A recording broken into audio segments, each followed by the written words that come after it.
আজ আলোচনা করব হাইপে ওঠা আরেকটি নতুন মুভি প্রিটি ক্রেজি, যার নায়িকাকে তোমরা বন অ্যাপিটিটিউর ম্যাজেস্টিতেও দেখেছো। তো চলো শুরু করি।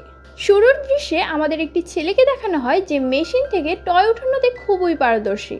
এছাড়া সে এখন সারাদিন বাড়িতেই থাকে, কারণ আপাতত সে নিজের চাকরিটা ছেড়ে দিয়েছে। এই ছেলেটাই আমাদের মেইন লিড, আর তার নাম গিলগু। এক সকালে তার বিল্ডিংয়ের পাশের ফ্লোরে এক নতুন পরিবার এসে ওঠে, যাদের নাকি একটি বেকারির দোকান আছে। তো সেদিন রাতে গিলগু নিজের ঘর পরিষ্কার করতে থাকে। সে ঘর পরিষ্কার করার সময় তার সোল্ডার ফোমটা নিচে পড়ে যায়। সে সেই জিনিসটা আনতে নিচে নামলে দেখে সেখানে এক সুন্দর মেয়েকে বেঞ্চে বসে পানীয় খেতে।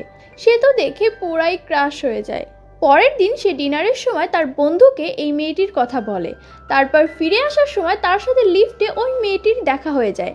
কিন্তু এবার মেয়েটি আর আগের মতো ছিল না। তার পুরো মুখে অদ্ভুত মেকআপ করা, আর তার আচরণ ছিল খুবই ক্রেজি।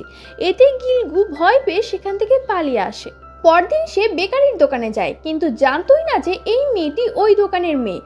যখনই তাকে দেখে ভয়ে সেখান থেকে দৌড় দেয়। তবে আজ তার আচরণ স্বাভাবিকই ছিল। মেয়েটি তাকে তার অর্ডার করা জিনিস দিয়ে যায়। তো এই মেয়েটির নাম হলো সজি। মধ্যরাতেই গিলগু তাকে আবার নিচে রাস্তায় দাঁড়িয়ে থাকতে দেখে। সে দুধ নেওয়ার অজুহাতে নিচে নামে, আসলে দেখতে চায় সে আসলে ওখানে কি করছে। তখন সে দেখে একজন লোক তাকে জোর করে ধরার চেষ্টা করছে।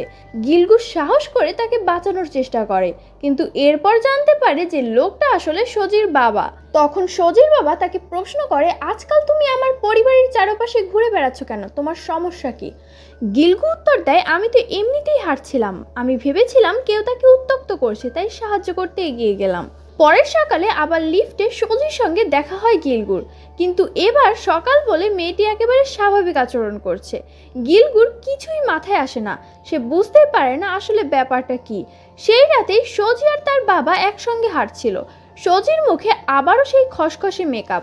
গিলগুও তখন নিচে ছিল। হঠাৎ সজি অদ্ভুত আচরণ করতে করতে জ্ঞান হারিয়ে ফেলে।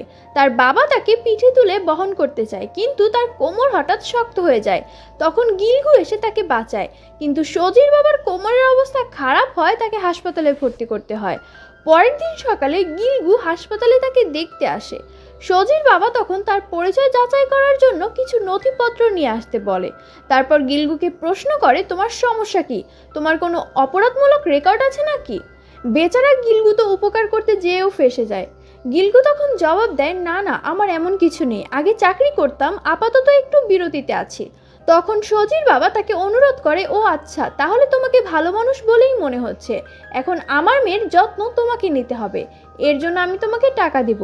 সে আরও বলে, সকালবেলা আমার মেয়ে পুরোপুরি স্বাভাবিক থাকে, কিন্তু রাত 2টো বাজলেই তার মধ্যে এক দুষ্টু আত্মা ঢুকে পড়ে। এই অবস্থা 3 ঘন্টা শরীরে স্থায়ী হয়। তখন তার সঙ্গে থাকতে হয়, আর সময় শেষ হলে সে অজ্ঞান হয়ে পড়ে। তখন তাকে সঠিকভাবে বাড়ি পৌঁছে দিতে হয়। প্রথমে গিলগু ভাবে লোকটা নিশ্চয়ই পাগল, এমন অদ্ভুত জিনিস হয় নাকি। কিন্তু সজির বাবা বলে, এটাই সত্যি, আমাদের পরিবারে অনেক দিন ধরে এই অভিশাপ চলছে। তুমি তো নিজেই দেখেছো রাতে সে কেমন অদ্ভুত আচরণ করে। অবশেষে গিলগু কোনোভাবে রাজি হয়ে যায়। পরের দিন থেকেই সে বেকারিতে কাজ করা শুরু করে, আর রাত হলে সজির সঙ্গে বের হয়। 1-2বার সে বিশ্বাসই করতে পারে না। সে ভাবে, তুমি নিশ্চয়ই নাটক করছো, কোথাও ক্যামেরা লাগানো আছে নাকি? কেউ কি করে সকালে এত শান্ত আর রাতে এত ভয়ঙ্কর হতে পারে? অবশেষে এক রাতে গিলগু সেই দুষ্ট আত্মাকে প্রশ্ন করে, তুমি আসলে কেন এই শরীরটা বেছে নিলে? তাকে ছেড়ে দাও না কেন? দুষ্ট আত্মার জবাব দেয়, এই পরিবারের লোকেরা আমার সঙ্গে অন্যায় করেছে, তাই এখন এরা শাস্তি পাচ্ছে। এরপর থেকে প্রতিদিন একইভাবে চলতে থাকে। দিনে গিলগু বেকারিতে যায়, আর রাতে সজির সঙ্গে বের হয়। ধীরে ধীরে সে সজির সাথে ঘনিষ্ঠ হতে থাকে। দুষ্টু আত্মার কাছে নয়, আসলে সজির কাছে। দিন কেটে যায়। রাতে সজি তাকে ভীষণভাবে বিরক্ত করে, আর সকালে আবার একেবারে স্বাভাবিক হয়ে যায়। একদিন গিলগু সজির কাজিনের কাছে জানতে চায়, তুমি কি কখনো চেষ্টা করোনি এই দেহ থেকে আত্মাটাকে আলাদা করার? তখন সে উত্তর দেয়, আমরা চেষ্টা করেছিলাম, কিন্তু কোনো কিছুই কাজ করেনি। তারপর একদিন প্রতিদিনের মতোই সে তাকে বাইরে ঘুরতে নিয়ে যাচ্ছিল। রাতে হঠাৎ গিলগু তাকে জিজ্ঞেস করে, যদি তোমার এমন কোনো ইচ্ছে থাকে যা আমি পূরণ করে দিই, আর তুমি এই দেহ থেকে বেরিয়ে যাও, তবে সেটা কি হবে? তখন আত্মাটি বলে, আছে তো। সে আবার জিজ্ঞেস করে, কি সেটা? তখন সে বলে, যেমন নাটক বা গেমে দেখা যায় যে কয়েন ফেলে যে মেশিনটি থেকে সফটওয়্যার বের করা হয়, সেই খেলা খেলবে। আমি একটা নির্দিষ্ট টয় চাই। সে তো এই গেমটিতে আগে থেকেই পারদর্শী, কারণ তার ঘরে আমরা এরকম অনেক টয় দেখেছিলাম।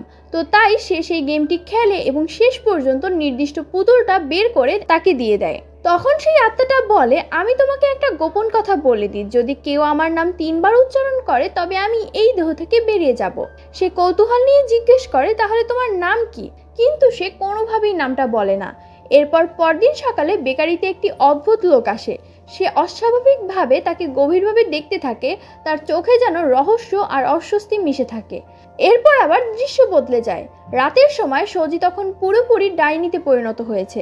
বাইরে একজন লোক নদীতে ঝাঁপ দিয়ে আত্মহত্যা করার চেষ্টা করছে। চারপাশে পুলিশও উপস্থিত রয়েছে। সে তখন নিচে নেমে সেই লোকটিকে উস্কানি দিতে থাকে, এসো এসো, কিছু হবে না, ভয় পেও না, ঝাঁপ দাও ঝাঁপ দাও। এরপর হঠাৎ সে নিজেই নদীতে ঝাঁপিয়ে পড়ে। লোকটিকে তো পুলিশ কোনো রকমে নামিয়ে বাঁচানোর চেষ্টা করে, কিন্তু সে তখন ভেসে যেতে থাকে নদীর গভীরে, অদৃশ্য অন্ধকারের ভেতরে। আর এভাবেই পার্ট 1 শেষ হয়ে যায়। পরবর্তী পার্ট দেখতে চাইলে অবশ্যই সাবস্ক্রাইব করে কমেন্টে জানাও।